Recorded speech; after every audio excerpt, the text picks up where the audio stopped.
Tapi memang mereka sendiri mengaku. Jadi saya ini di sana diperiksa oleh Badan Intelijen Saudi, saya diperiksa oleh Dewan Keamanan Saudi, saudara. Nah, belakangan, saudara, kenapa saya diperiksa? Mereka mendapatkan laporan sampah dari negeri ini. Ya. Jadi katanya saya ini buronan, melarikan diri, ada persoalan hukum yang saya hadapi. Saya ini katanya red notice. Kemudian ada lagi yang mengatakan kalau saya ini, saudara, orang politik yang selalu bikin keributan di mana-mana, nanti bahaya untuk keamanan Saudi. Dan ini bukan laporan dari orang biasa. Kalau laporan dari orang biasa, saudara, nggak bakal dihiraukan oleh pemerintah Saudi. Ini tingkat negara.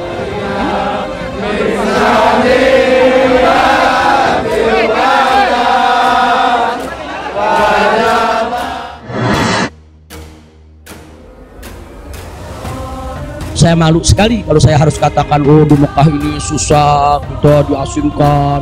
Lalu wajibat dakwah, kalau tidak ada kewajiban dakwah di negeri ini, saya tidak akan tinggalkan Mekah.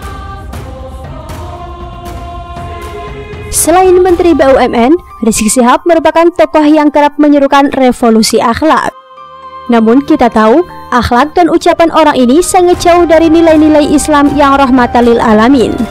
Sudah bagus ia tidak dikarantina setelah pulang dengan membawa rombongan, termasuk pengikutnya yang membawa sejumlah kerusakan di bandara. Bukannya minta maaf karena dirinya banyak pihak dirugikan, terutama penumpang yang kena delay, Rizik malah mulai memprovokasi kebencian terhadap negara. Apakah karena Chaplin dan Gubernur seiman juga berada di belakangnya hingga ia senekat itu? Anies yang getol membuat aturan PSBB di Jakarta ternyata pengecut jika berhadapan dengan Rizik dan pengikutnya. Bukannya membendung massa yang mengabaikan protokol kesehatan termasuk menyuruh Rizik karantina mandiri, Anies malah sowan ke rumahnya. Kini kita tahu kalau Anies tak betul-betul ingin menyelesaikan kasus corona di DKI Jakarta. Dia hanya mencari popularitas yang bisa ia isi celahnya. Namun, kemarin kita tahu kalau penyelesaian corona adalah kerja keras pemerintah pusat. Ini makanya Terawan mendapat penghargaan dari WHO. Pukulan telak yang membawa Anies kembali bersimpuh di hadapan Rizik. Seorang yang dulu berhasil menumbangkan Ahok dan menaikkan nama Anies, kini kembali diplot untuk memulai kerusuhan. Rizik yang hanya modal ngomong dan merasa jumawa karena banyak pengikut, langsung tahu kerusakan apa yang harus ia perbuat untuk menaikkan nama Anies.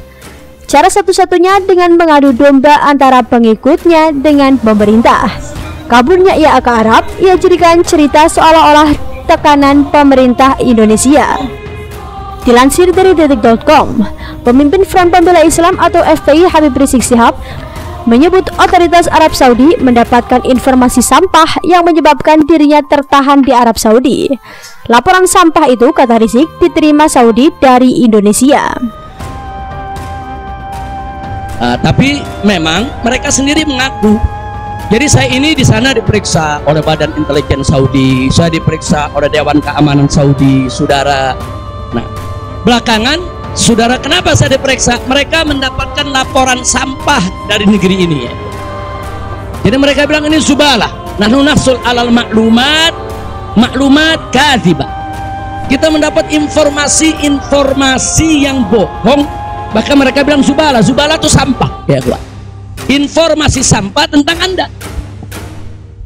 Kata Rizik di kediamannya di Jalan Paksi Petamburan, Jakarta Pusat pada Selasa 10 November 2020.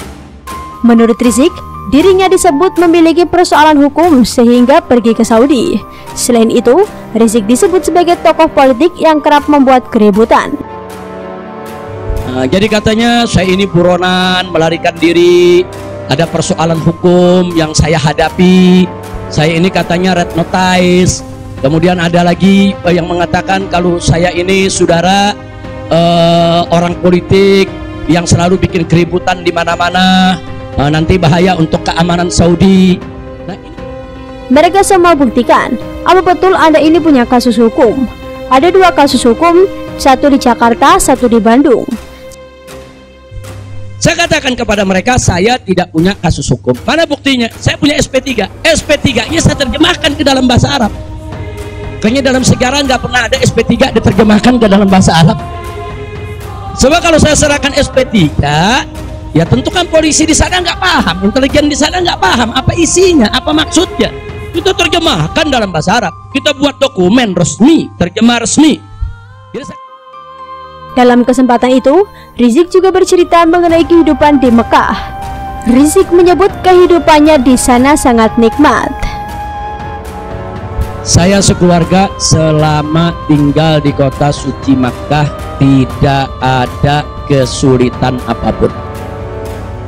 Jadi kita tidak ada kesulitan, kita tidak ada kesusahan walaupun ada pin. Jadi kalau saya malu sekali kalau saya harus katakan, oh di Mekah ini susah, kita diasingkan, kita dijauhkan. Enggak, di Mekah ini. Namun sayang, menanggapi berita tersebut, salah satu netizen dengan komentar populer menyatakan, emang Arab Saudi sebodoh itu mau menerima berita sampah dan terpengaruh oleh berita nggak benar? Ada dubesnya loh di sini, atau nuduh dubesnya yang kirim berita nggak benar? Jangan nuduh, jangan cari musuh. Akhlak Rasulullah nggak begitu. Tulis @rinto_114.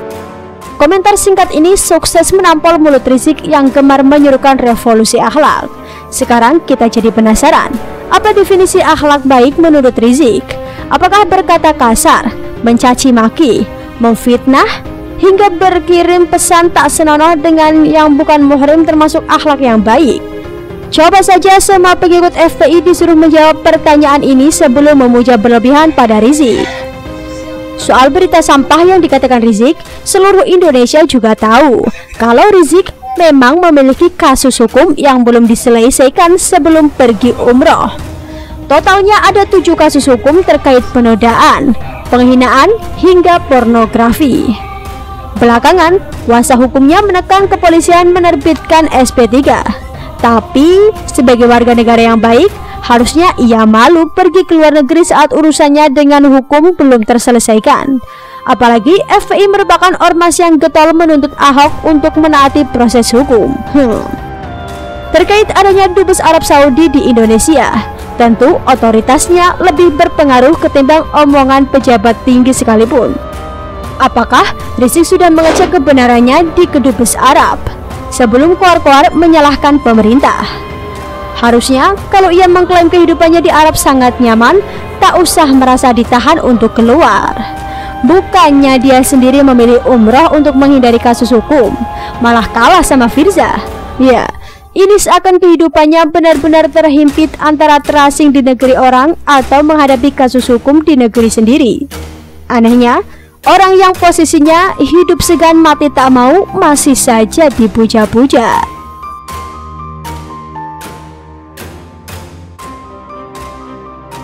Ya,